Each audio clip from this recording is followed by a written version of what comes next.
Hello, AREAA family and friends. Welcome to our 2020 State of Asia America press conference.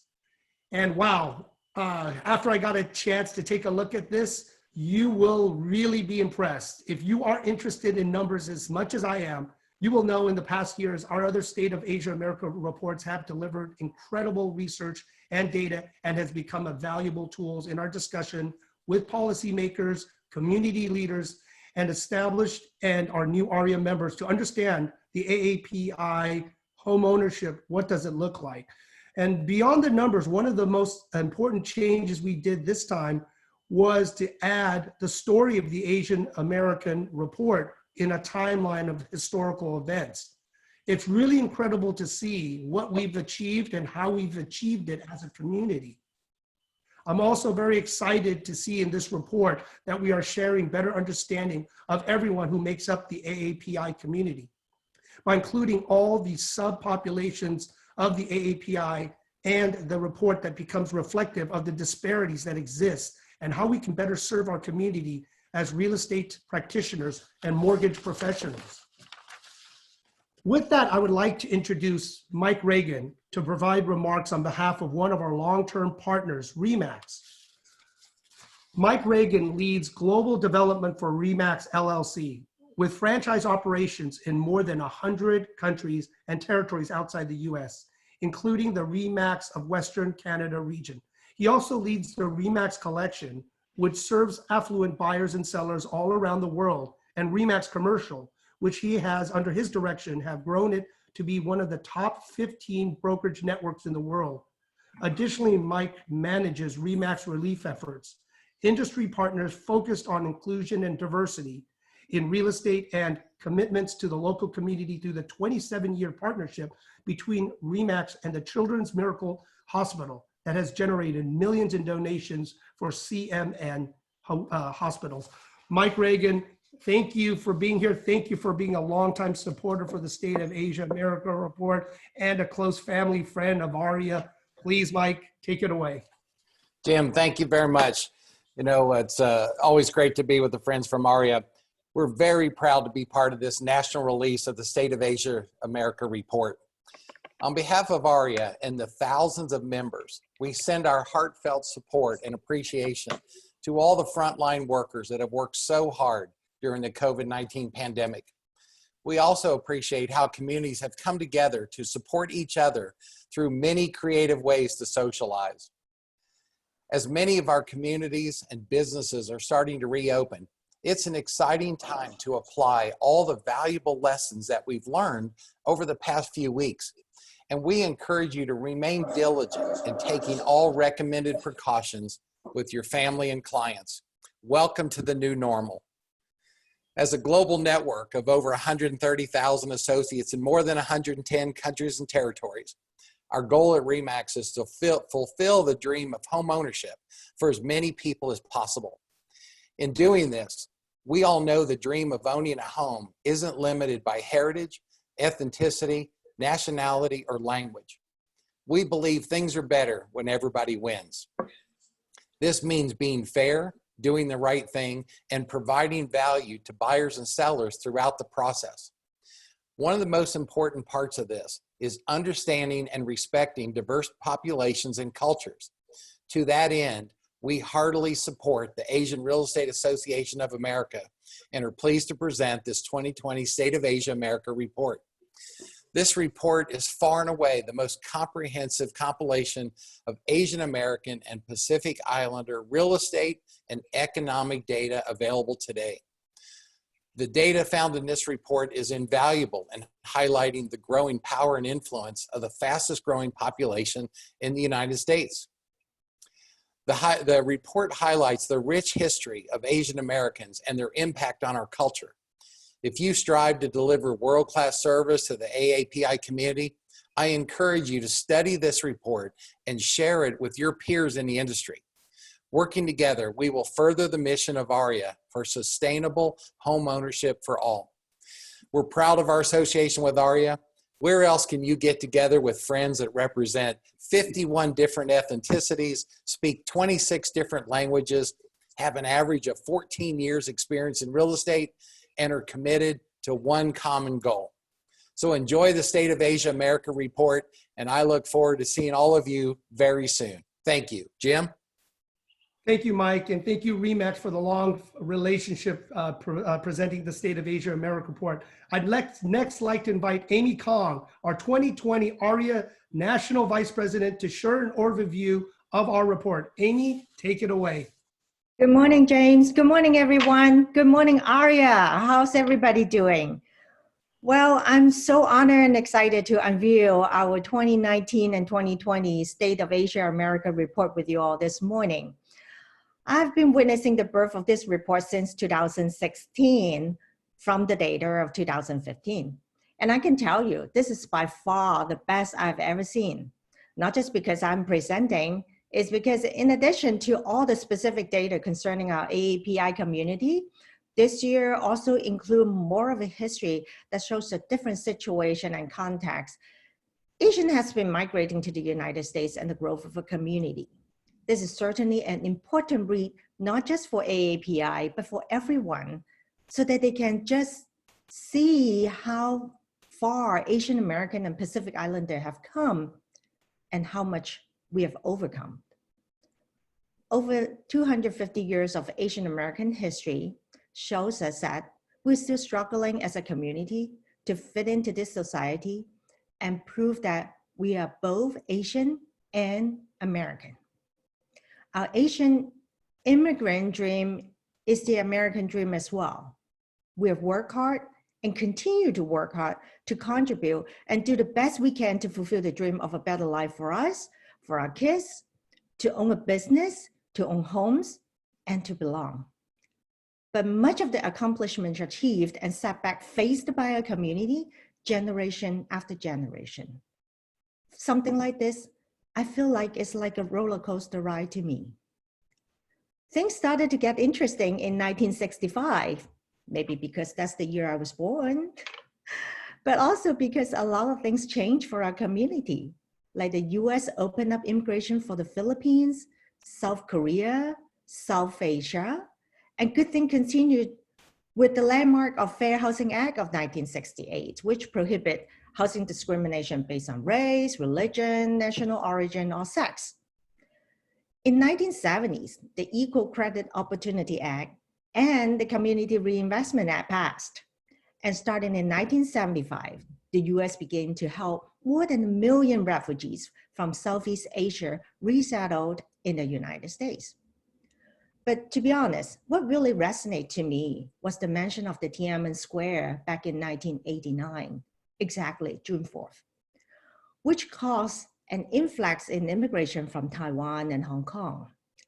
I still remember vividly seeing my own people being harmed and killed by their own governments simply because they were holding different opinions.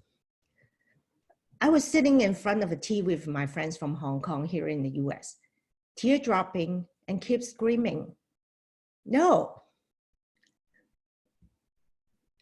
I'm sure a lot of you here listening know and can resonate. Even though I'm still feeling heartache to talk about that, but I'm thankful we move forward and continue to improve and learn from mistakes. Well, something happy. In 2003, AREAA is founded with the important mission is to increase sustainable AAPI homeownership and be a powerful voice, and of course, advocate for our community. We know disaggregated data about our community matters and got others to realize it as well, right? Like with our 2016 No Other campaign, where we finally had a standalone category in the Census Bureau's quarterly housing report, which is very, very important. I have no doubt we will continue to achieve and move the needle for our community in the future. But there are setbacks.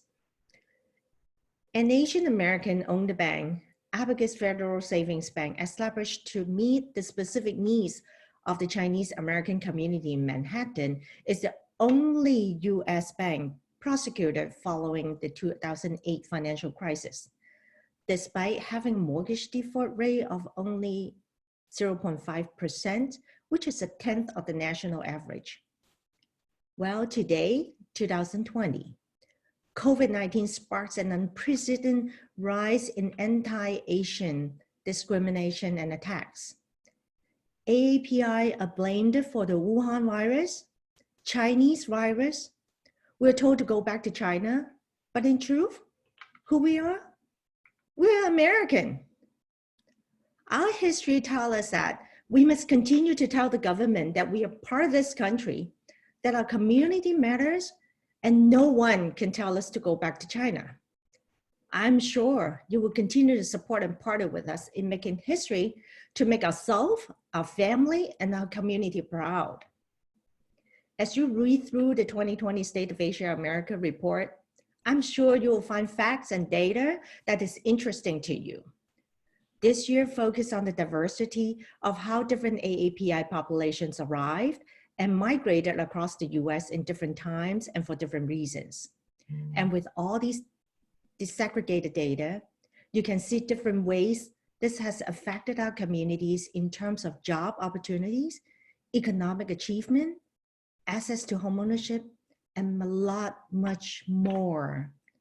So, ladies and gentlemen, I will turn this time back to James, and he will continue to introduce the next speaker. And I'm pretty sure that you will completely enjoy this report. Thank you so much for the time. Jim, take it away. Amy, thank you so much. Wow, powerful. This is really, my third time reading this, and I keep on finding something new. I love the stories and Amy's stories of how this has impacted her, affected her and her friends, family. This is very powerful stuff. So thank you, Amy, for sharing it and covering the timeline of Asia America. Next, I'd like to introduce our Chairman Emeritus, Jim Park, who will be speaking with Jaya, a senior economist from Freddie Mac, and Greg Orton, the National Director of UNCAPA. Jim Park, Jimmy, take it away.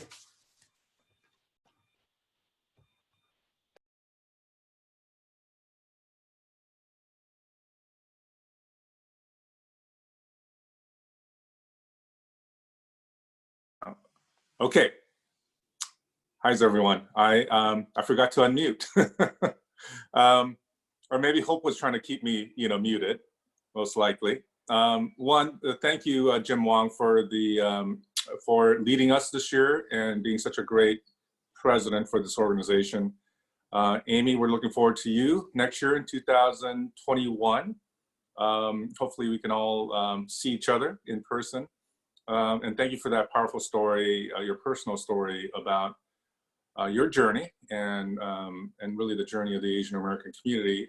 It is with great honor that I introduce Jaya from Freddie Mac. She's been there, she's a senior economist at Freddie Mac and had been there for about 5 years.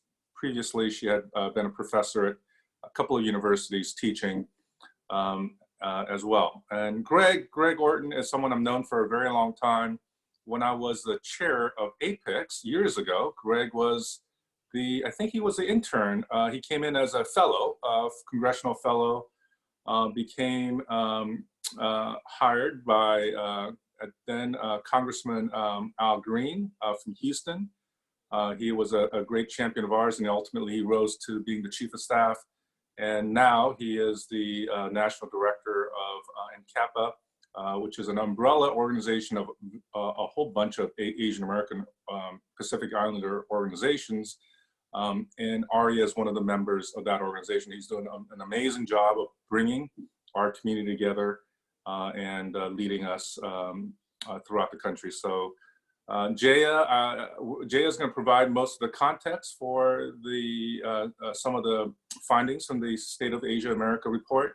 And then we're going to have a discussion with Greg and Jaya about some of the findings. And we would encourage all of you, if you have questions, to send that in, type that in, and send it our way. All right, with that, Jaya, take it away. Good morning, AREAA.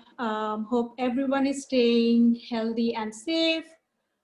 Thanks a lot for this opportunity. I think Amy's speech was very powerful, and it will be a nice segue to what I'm going to talk about. So I'm going to show you some data on the current state of Asian American and Pacific Islanders, as well as some future future opportunities. Okay, next slide, please. And you can go to the next slide.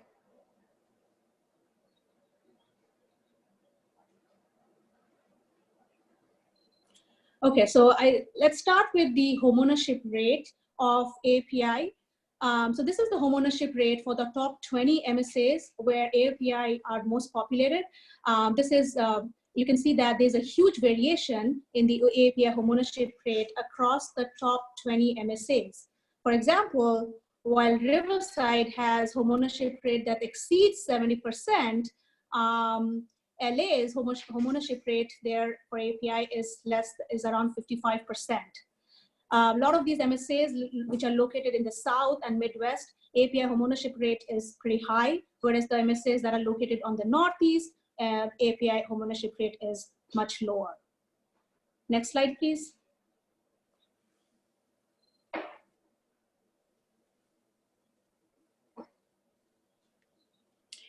Next, we also look at the homeownership rate by AAPI subpopulation.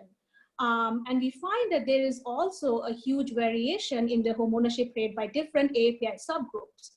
For example, and this is combining the top 20 MSAs. So for example, if you look at Japanese, Vietnamese, and Chinese, their homeownership rate is around 65%, but for Nepalese, it's less than 30%. So clearly, it's a tale of two cities. Next slide, please.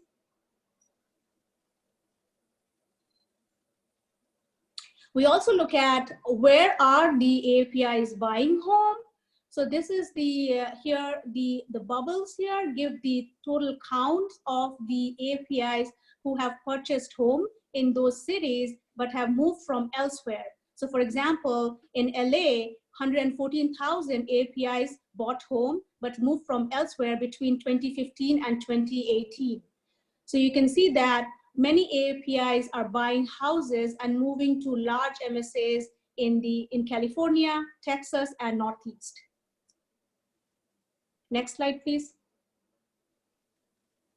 We also look at the how AAPI homeownership rate has been faring with the loan purchase count. So purchase loan counts. So here along the left y-axis, we have the purchase loan counts since the recovery period from the Great Recession, the financial crisis, and then all the way till 2018. And on the right y-axis, we have the homeownership rate. And you can see that not only the purchase volume has gone up, the homeownership rate is going up as well. So they are pretty much well aligned. Next slide, please.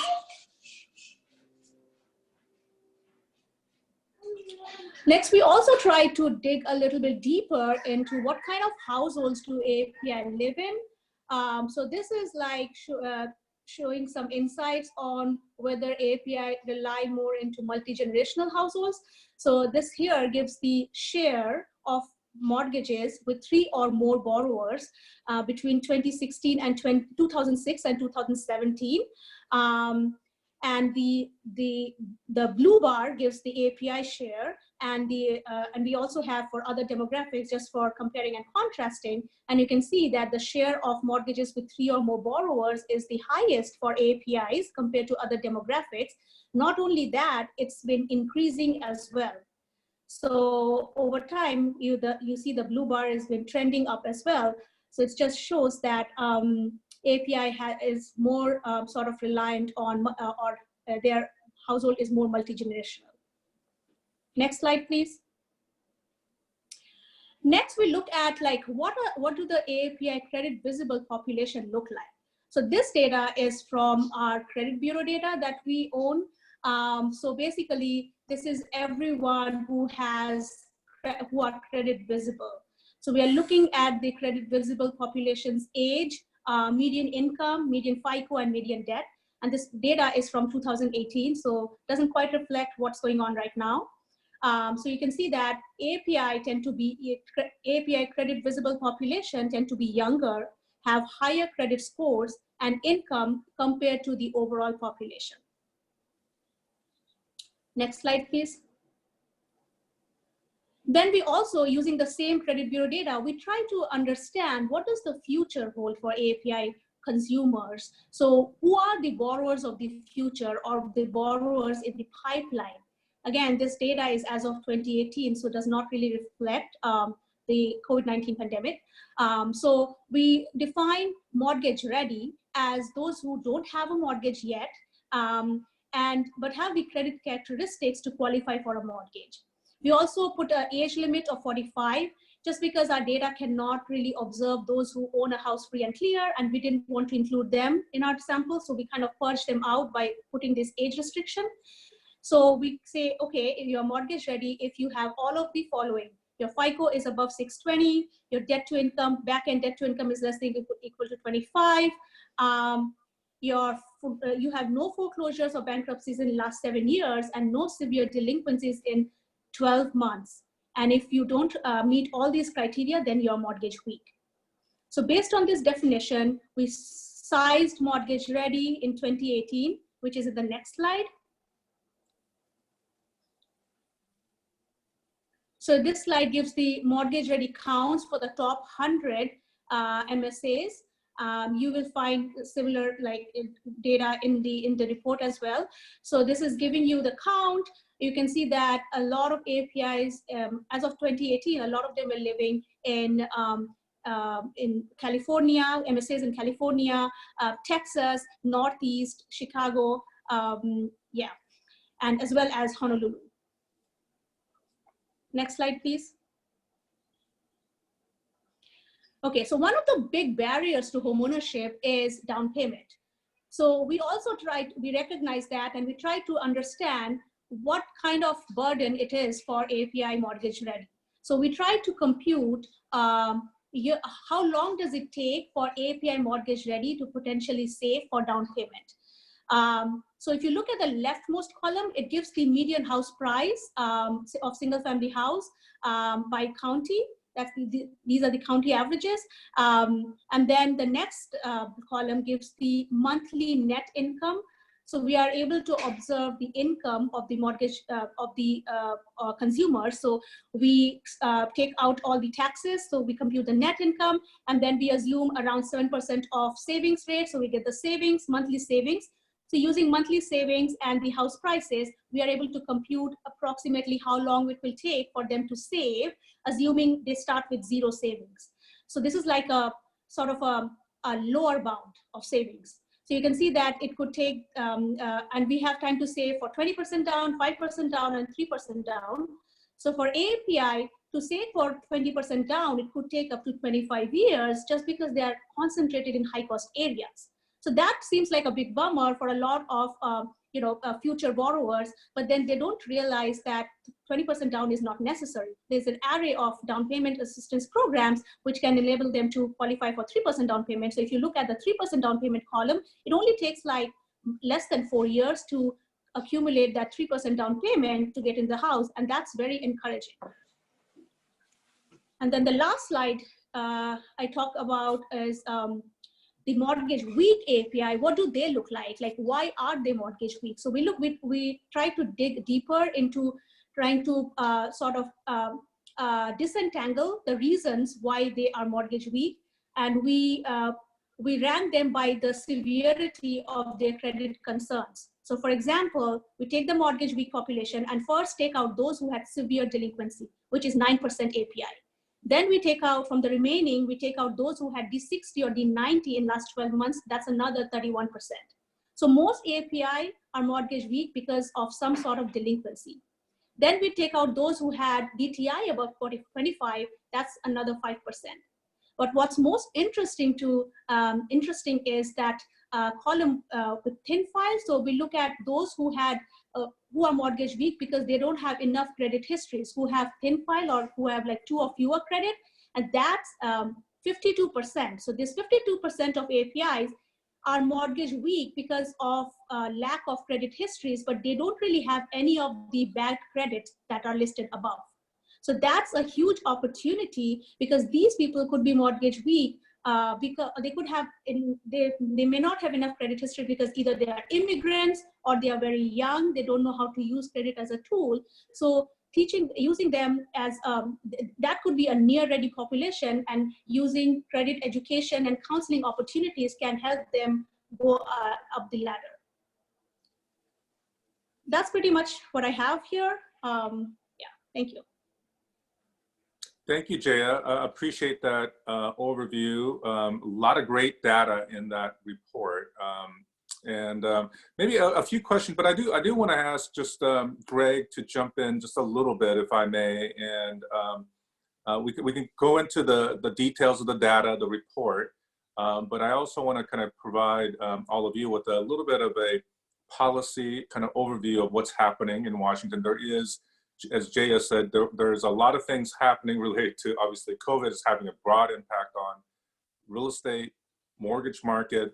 Obviously, the rate environment is very good now, but people are struggling, and government's doing what it can to try to keep people in their homes. I do want to kind of touch really quickly on both on home ownership side, and I know, Greg, you sort of are also focused equally on people who are renting.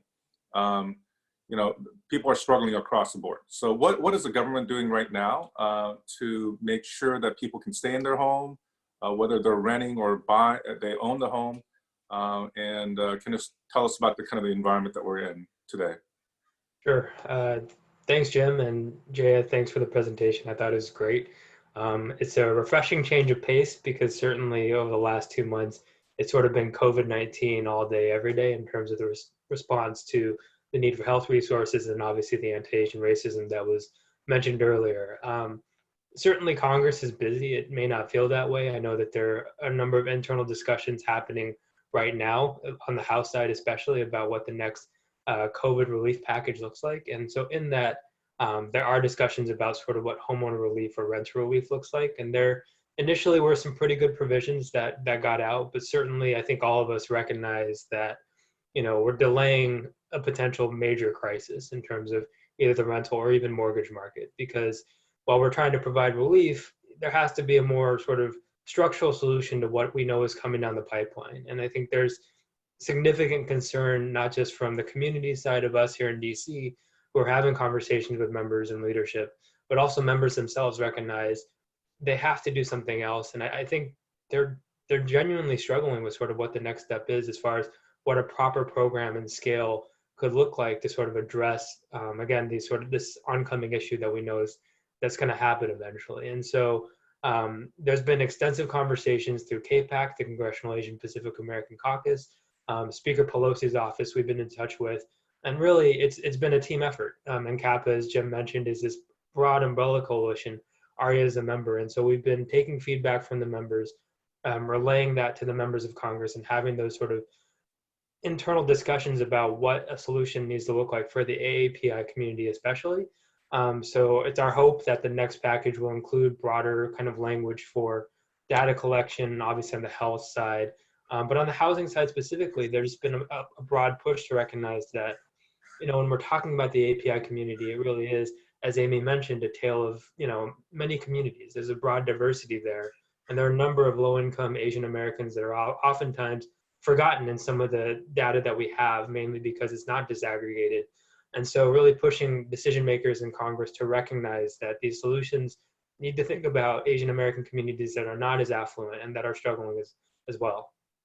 Yeah, thank you, Greg. And we'll jump into some of the dialogue, some of the questions that Jaya was sort of teed up for us. I do think one of the issues that we have been tackling for a very, very long time is around alternative credit scoring. I think, Jaya, you talked about a huge majority of the people who are kind of credit invisible or credit challenged are because of thin file issues. You know, in 2008, when the massive housing crisis happened for some of us, and we worked actually with Congressman Green to put in legislation on alternative credit pilot with FHA. We've been pushing the GSEs to engage in that. I know GSEs have moved forward with a lot of that effort. But how do we go about how do we go about getting more people? We've been talking about education, getting more people more, aware about how to be more visible on the credit spectrum. What do we do as an industry to move that forward? Jaya, let me start with you. It is a pretty startling number. More than 50% of people who have credit challenge are because they have kind of invisible credit-wise, because maybe they're cultural issues. They're they don't really want to kind of be in debt, what have you. So. Yep, you're right. And we did that analysis for different demographics, and compared to all demographics, AAPI has the largest share of things like, within the mortgage week, they have the largest share, which is 52%. That's incredible. So I think that you're right. And I think education is the key, because a lot of those people may be too young, and they don't know how to use credit as a tool. Like if you look at millennials nowadays, like they are using more Venmos, Apple Pay, Google Pay. They still use their parents' credit card. So they still don't know how to use credit as a tool. So teaching and counseling my kids keep using my credit card too. So I got to get them to stop that. That's right. So it's like, how do you make them credit responsible? How do you, they need to learn that they need to get into larger, debt to get a larger debt. And they don't get that concept. So I think that teaching younger generation how to use credit as a tool could be one way to go. About the immigrants, I think that there should be ways to assess creditworthiness, alternative ways to assess creditworthiness, for example, looking at their bank statements, looking at their rental histories, looking at the utility payment, because like you clearly saw that these are not people with bad credit, but they just don't have enough credit histories. So I think education is the key. And at Freddie Mac, we have the Credit Smart, which is our homebuyer education program, as well as the 14 borrower help centers, which provide counseling and credit education to the borrowers, future borrowers. Yeah, thank you. Greg, what do we do? In terms of just, there's some of this is cultural. We come in from cash pays. We don't want to be in debt. How do we switch? Hey, by the way, if I can get everyone to turn on their video, just because I just see blank spaces here. So it's okay. Oh, there's Amy. Hi, Amy. Who else? Vanessa's, I see Mike. Mike, thank you for supporting this once again. Carmen, thank you. Okay, anyone else? Okay.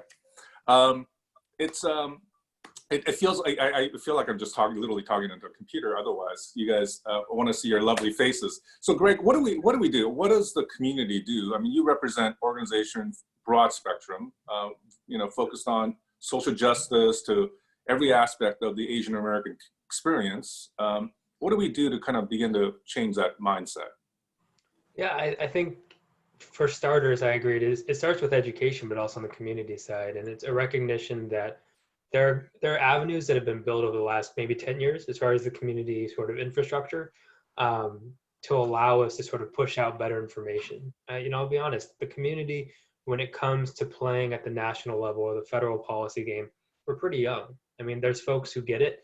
There's organizations that have been around for a while, but as a broader community, I don't think we fully have embraced kind of the opportunity that presents. And so for one, it's getting the narrative out there that I think, as you mentioned, culturally, debt is not necessarily a bad thing. It's something that's necessary to take that next step. But that's a pretty significant or steep hill to kind of climb sometimes, just to break down a cultural perception of what debt really means, certainly versus perhaps where a family came from to where they are today in America. But I'm hopeful. I think the other thing to recognize is that from a policy perspective, certainly within Capital, our broad coalition, there are really only 2 organizations among the 36 that focus solely on community development or housing issues. AREAA is one, National Capacity is the other. And so I think it's just, there's a bit of a sea change that needs to happen in recognizing that this community development aspect or home ownership push needs to be more broadly embraced by the API community. Where oftentimes the conversation is dominated by immigration or education or healthcare, and those are all very important as well. But all of you, and certainly myself, having worked for Congressman Green for so long, recognize that home ownership is sort of the basis of, the answer to many of those other questions. And so, I think it does take time, but I want to compliment you all for the slide you put together. I think that 50% number is one that we all sort of knew anecdotally in our head that felt about right.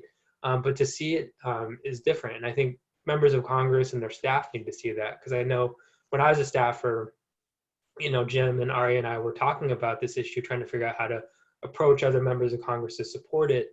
Having these type of slides, having this kind of information that we've had the benefit of 10 years to sort of refine and perfect it's an immensely helpful tool. I think for me, when I was looking at it, the next question is is there an additional slide or analysis we can do to sort of take that 50% plus number and turn it into economic impact? Like, what does it actually mean for the market? What does it mean from a home buyer perspective?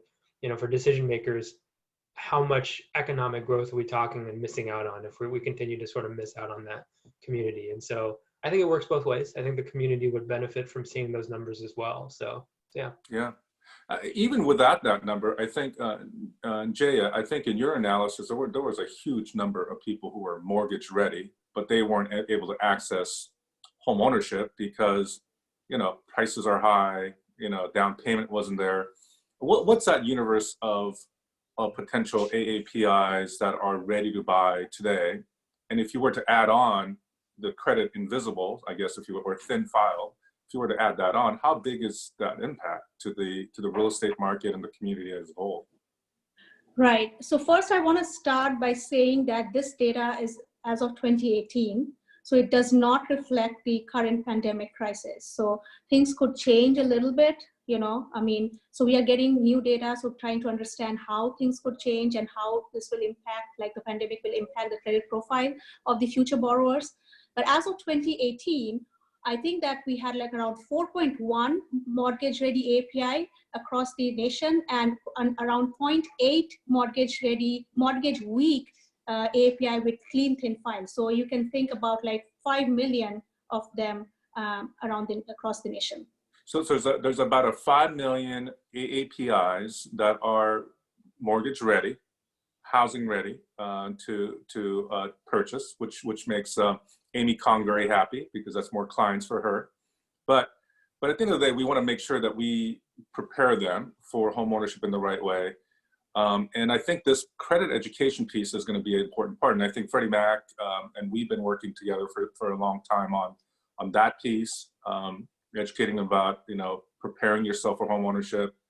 But I do think this campaign to maybe do something around thin file, I think is something that we can all embrace. There's a gentleman who used to work at Freddie Mac long time ago. He's a professor now at USC, Richard Green.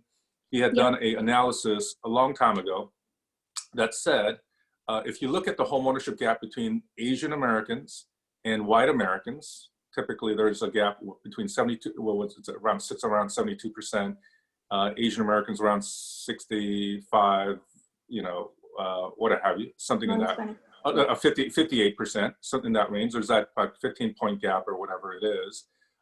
He said with all the other communities, you can kind of explain portions of the gap, right? And I think you kind of laid that out in your report. You can, explain, but with the Asian American community, literally you cannot explain any of the gap in home ownership because in terms of income, because of credit, in terms of, you look at the score that you have, the credit score that you laid out side by side, Asian Americans have the highest credit score. And on top of that, you have a bunch of them that just don't have anything. So, usually more reserves and all that kind of stuff. So you would think the homeownership rate would be comparable or even higher in some cases. Why do you think that issue persists, Jaya? It seems to, we've been having this debate for a long time. What do we do to kind of close that gap overall? So I have done some research on Hispanics and African Americans, looking at the racial gap, what explains some of the racial gap in homeownership rate between Hispanics and African Americans as well as non-Hispanic whites. Not so much in the Asian Americans, but keeping that in my mind, I feel like it's not income or credit scores, it could be geography. So because Asian Americans are concentrated in really high cost areas, so that's why they take much longer to save, and there could be lack of education, because one of the big barriers is down payment. Most people realize that, But then there's a misconception, like most people overestimate the amount of down payment they have to make.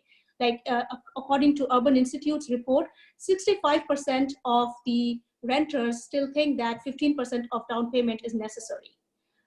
You saw in one of my slides that if Asian Americans could take up to 25 years to accumulate that 20% of down payment, but 20% down payment is not necessary. In fact, in 2018, the median down payment was around 5%.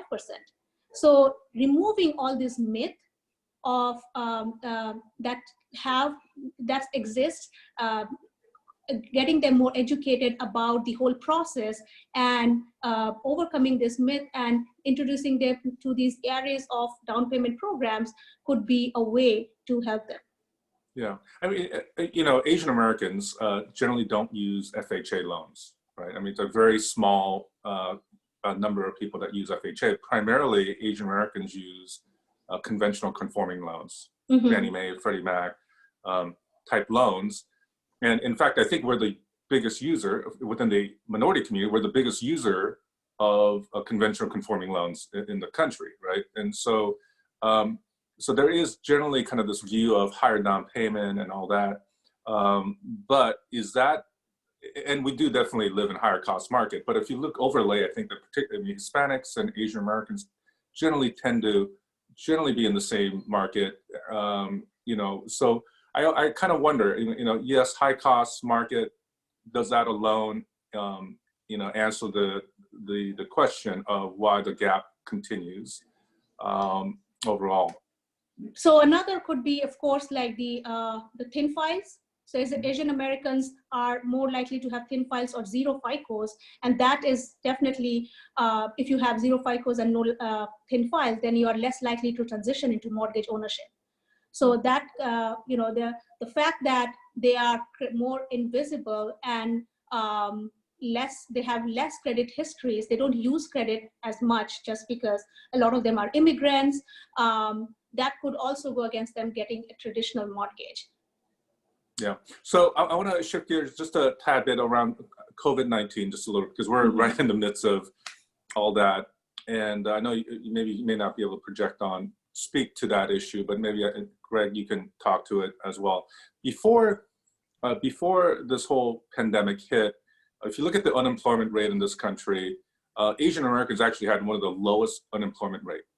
And it actually we still do have one of the lowest unemployment rate even after the pandemic, right? It hasn't, mostly because if you look at, like professionals, people with college degrees still have much lower unemployment rate than people who are service workers and people don't just have a high school degree. People with just high school degrees have been really hit hard because those jobs have been impacted. A lot of people with college degrees, they can work from home and do all that kind of stuff. So, but Asian American community also have really high ownership of small businesses, right? And small businesses obviously have been just dramatically hit. So yes, we have not been hit as much in terms of, kind of good paying work from home jobs that you can do it over Zoom, but I gotta believe we're gonna get hit pretty hard on the small business side. So how is that gonna impact our ability to access homeownership and so on in the future? Absolutely. I think we all recognize that this is probably going to happen in waves. The first wave of sort of the economic impact is sort of settled, and it's clear, as Jim said, that high school educated folks are the first ones to get impacted. But I mean, the economy is all tied together. We know this in terms of supply chain, all of that. And so, we have real concerns that we're just going to see sort of different iterations of this unemployment start to crop up. I mean, I think even though comparatively the API community hasn't been as impacted as others, we're still up in terms of the increase within the community by some staggering percentage number. I can't even remember what it is. I saw it the other day. And we have to remember, when you disaggregate that information, it probably tells a completely different story, where sort of affluent, sort of API communities that have been here for a longer period of time have sort of sustained that initial wave in terms of the impact, but Southeast Asians, Native Hawaiian, Pacific Islanders, their rate of unemployment, the economic impact is far more significant. And again, that goes back to the need to disaggregate some of this economic data. from a small business perspective, we've been in long conversations with folks who are on the ground as far as what they're seeing. I think more locally, for those of you who are in Washington, D.C. or Virginia, or who have been there, Eden Center is one of sort of the main cultural centers for the Vietnamese American community out in Virginia. It's not too far from D.C. And, anecdotally, it's just they're not sure if they're going to survive. I think there's a recognition that many of those businesses just may not be around, because whether it's meeting rent now, just because they've had to shut down, it's just unclear. And I think from our perspective as well, it's recognizing that there's a significant risk for displacement after this. I mean, we know from a commercial real estate side, people see this as an opportunity, but it could easily result in sort of displacement of a good number of API small businesses. If and when we sort of emerge from this, we're not quite sure what that looks like. And so, again, in Congress, there's conversations happening, and CAPA is talking to members of Congress about what can be done, because we know this is coming, even though it hasn't necessarily landed in a way that is sort of in our face. We don't expect it to go away, and sort of as we kind of work our way through the impact overall, we just have to be very cognizant of that. Yeah, no, thank you. I want to jump in on, Jim. John Huang asked me a couple questions because he's always keeping me on my toes. So as far as what AREAA can do, or what we can all do to sort of talk about or support renters, and then also educate them, new API home buyers, on mortgage insurance. Look, I think we all know there's a ton of resources out there. The CFPB has put out some reasonable resources for sort of education. And, I'll be honest, I think it's that the penetration aspect isn't there. Like, how do we actually connect the resources that have been created to our community? And I think there's a lack of trust. I mean, I think the home buying process is intimidating to a lot of new immigrant families.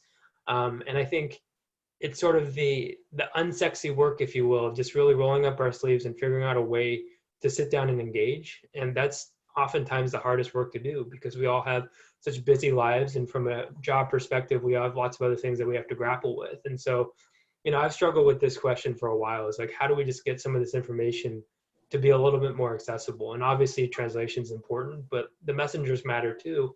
And so it's really a question for us, AREAA and CAPA and all the other national API groups, how do we really set aside time and capacity to kind of dedicate ourselves to that outreach? Because I think unless we're willing to do it, we're going to continue to struggle to see sort of this really useful information kind of break in with the community on a real meaningful level. No, I think one thing you point out, and I think, thank you, John, for that question. We as a community actually have decent number of rental properties. Like, for instance, in LA, as I recall, I don't know why I remember this number, but I think something like 27% of Korean Americans in LA have a rental property, right? So they have their primary home and then they have a rental property. That's the case with a lot of our community. We attach ourselves to something real, like real estate, because someone can't take that away from you and all that stuff. So we are also landlords. And I think in this scenario, where people can't pay their rent, there are eviction moratoriums in some cases, which I think in this environment is important. But it squeezes the owner of that real estate. And so the solution we have to be sympathetic, obviously, but we also have to make sure that the government and folks provide support so that the real estate market, the rental market, doesn't unravel either. And because, the mortgages don't pay for themselves, right? So I think with that, let me, I know we're kind of a little long on time. I don't know if there's any more questions that we want to float, but I think one of the things that Jaya, thank you for all that research you've done. If you also look at the State of Asia America report, it is, I think, by far the best we've ever done. And I thank really Remax and Freddie Mac really for sticking with us for so many years on this and really getting it to, I think it is by far the best report I've seen out there in the market around anything around housing. And it is very informative. But I think one thing that I'm excited about really is, I know it's 2018 data that we're kind of reflecting on, and going forward it may look different. But what it does say is that we're, one, as the fastest growing population, we have huge amount of potential in terms of mortgage ready borrowers. And the challenge that we have, setting aside down payment issues, inventory issue, which is harder to tackle. But one of the main things that we can do, which is to make credit invisible people visible again, which is not like repairing credit, right? It's that this is something that I think is an easier path to getting people, more people, ready to, you know, for the American dream. I think that is an exciting part of the report and what you have helped us produce. So thank you again for doing that. Do we have any other questions that we want to consider before we switch to the next slide? Vanessa, what do you think? Okay. Do we have any more questions, or should we just go to the next slide with that? Jim, probably. This is Hope. The next slide, please. Okay. Okay, so thank you so much, Jaya, Greg, thank you once again for being a part of this discussion. Okay. Can we show the AREAA form, please?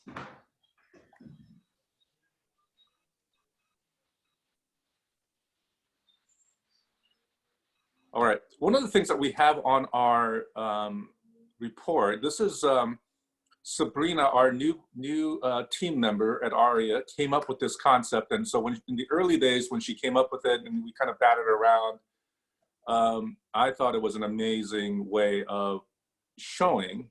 And sometimes these policy documents and these reports seem detached from reality sometimes. And so what she tried to do here was to bring it all together. It is actually a very kind of insightful way of looking at it. So like just basic things like you can see the average loan size for AAPI being substantially higher. You know, you can look at the median age. You can see that we're more of a multi-generational borrower. Maybe that's because we're in higher cost market.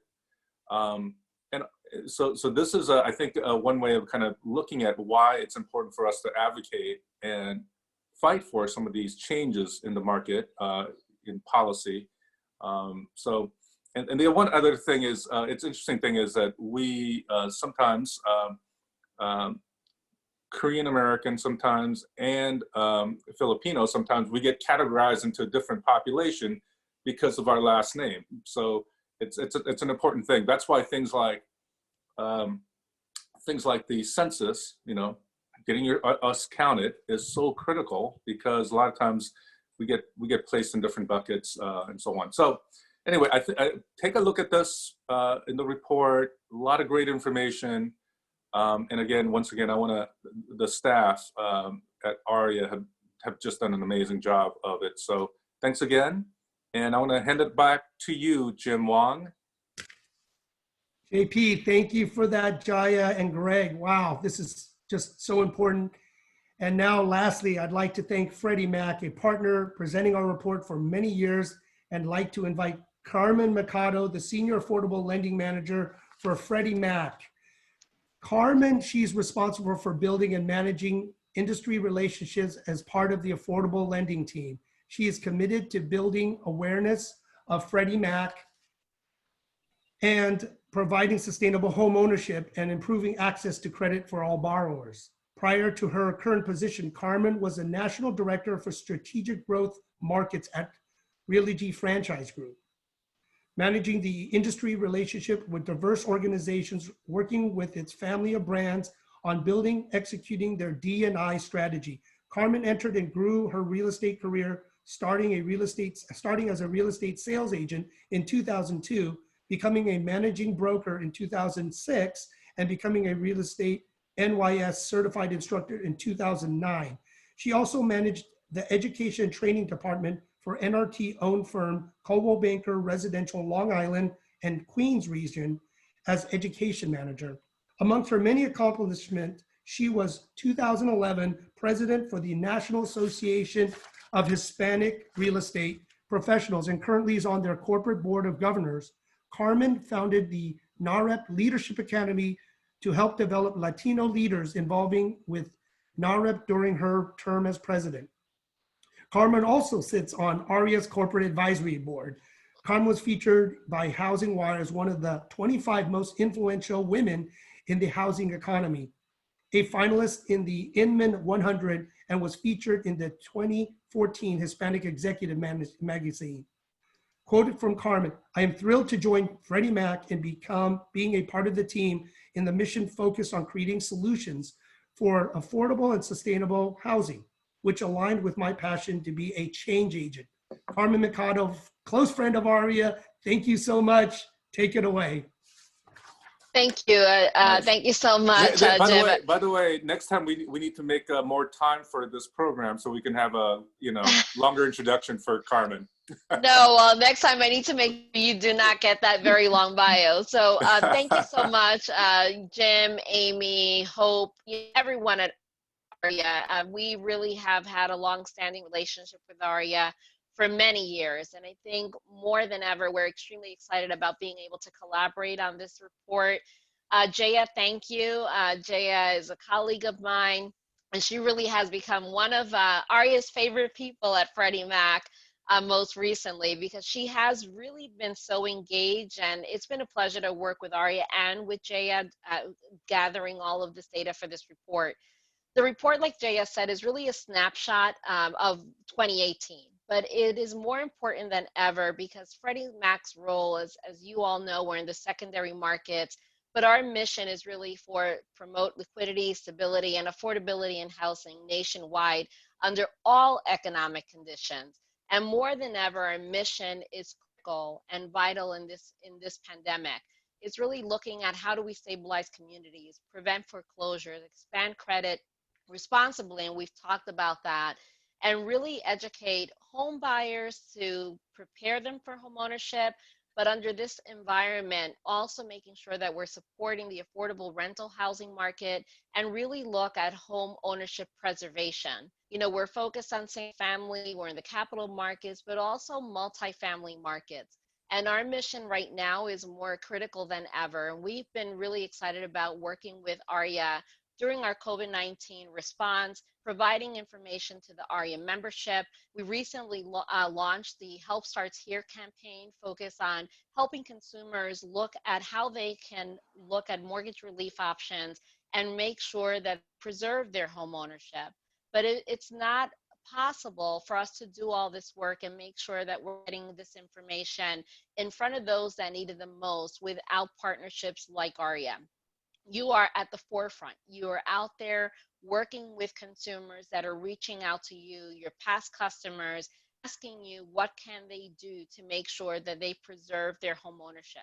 And we know that you are out there sharing this information, and we actually encourage you to continue to not only leverage the data, which is very powerful on the report, but also leverage the Freddie Mac resources and tools available for you to share with your consumers at large. It is through our work collaboratively together that we come out on the other side of this stronger. So we thank you, as always, for your partnership, more than anything, your friendship, and really not only myself, but my team members across the board. We keep on, we're eager to be able to see you face to face again, and be there hopefully in the near future. But let's continue to work together, and thank you again for your leadership. Carmen, thank you so much for the long friendship. And yes, looking forward to seeing everyone physically, to give everyone a hug. And wow, what powerful information that we've shared over this 1 hour, short hour. I encourage everyone to read it once, read it twice, read it again, because you're going to find new information. You're going to find a lot of powerful takeaways that you can use. One of the things that I was saying, our stories get the attention, but the data will get us the results. So one of the things is what we're doing this year is also the 100 voices to get our stories out there so we can share this report and data in our communities as we disaggregate it to say, what do we need to do to help each one of our AAPI communities and family? How do we work together, and what places do we need to help?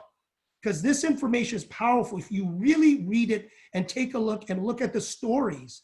And that's why the stories show we have to always stop. We have to keep on advocating. We can never stop advocating. We can never stop taking good information, building upon the information, showing it to our community leaders, politicians, other members, just showing to other people, collaborating and just sharing. This is such powerful information with our stories. It's going to get the results that I know we need to get. And I know, and I just love that we're going to continue the relationship. And I just want to thank Mike Reagan, thank you, and Remax, Carmen Mikado, and Freddie Mac, thank you again. But I want to give a big shout out who's our staff, Vanessa, Sabrina, Jazz, Carrie, Jessica, and I know Hope doesn't want to give any credit for herself, but thank you, Hope, for doing everything you guys do to make it so successful, so powerful, always behind the scenes. So again, thank you, team, AREAA family, AREAA friends, and I really hope to see everyone so very soon when we're done with Shelter in Place. But thank you again for being at the 2020 State of Asia America report. Yes, Jim P. Jim Huang, I know Hope, as you say, Hope is always behind the scenes, and she always is. And she doesn't, like, she won't turn on her camera, but My camera's on. Your camera, because I know Hope are you in San Diego or are you in DC? I am in San Diego and leaving on Thursday for DC. So for all of you that are on this video, I know I don't know if we're gonna officially we were thinking about doing a big celebration at some point, but I'm not sure how we're gonna be able to do that. But Jim Huang, Amy Kong, and the leadership at AREAA has decided that policy and these issues that we talked about today are so critical to really the well-being of this community that Hope and his Sabrina, did you talk Sabrina into it? Yes. Okay, Hope and Sabrina will be setting up our policy headquarters in Washington, D.C. starting next week. So we're out of San Diego and we're in D.C. and that's where we'll be headquartered. So Hope, Yeah, good with luck. the help of Greg Orton and Kappa. Yeah. Well, good luck and we'll see you in about a year. Housewarming party at Hope's place. Take turns. Remember, I can only fit 4 people with social distancing. Okay. You'll be closer to me, Hope. You'll be on East Coast time. That's right. That's right. By the way, for all of you who have logged in today, special treat, you're going to get the copy of State of Asia America report before we post it on the website.